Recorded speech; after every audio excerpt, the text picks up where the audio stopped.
And at the very end, probably the easiest step of them all, but very important to me especially.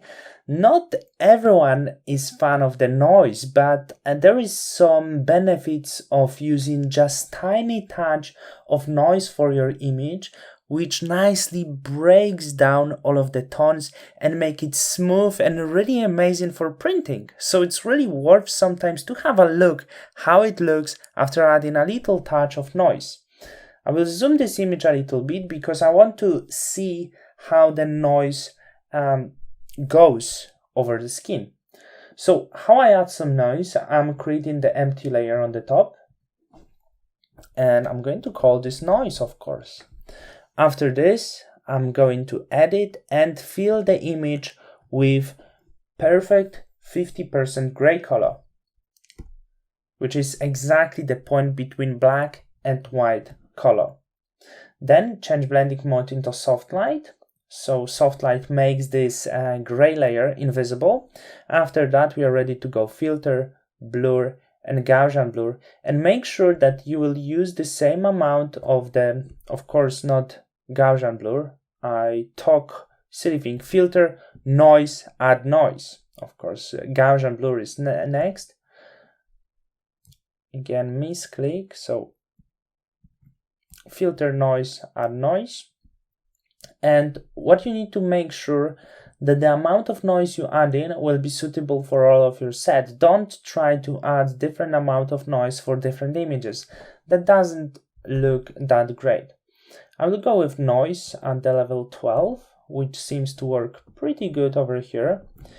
And also you can sometimes change the opacity. This is not very strong noise. I need to see the size of this image, okay?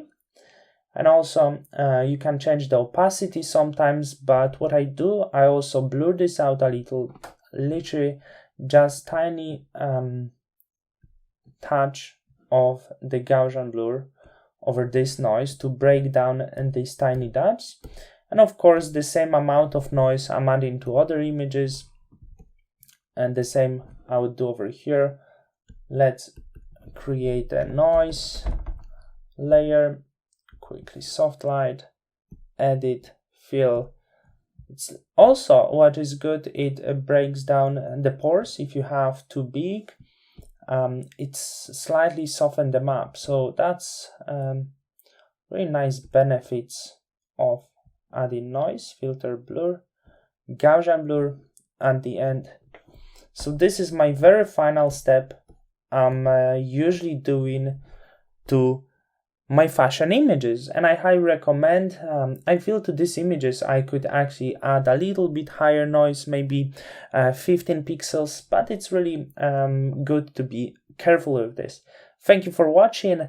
I hope you enjoyed all of this process. This is everything for now. We can have a look for what we've done over the course in the final lesson, and I truly hope you enjoyed the same way I enjoy, because I love working on fashion images, and I hope you will love this the same way I do, because it's fantastic job.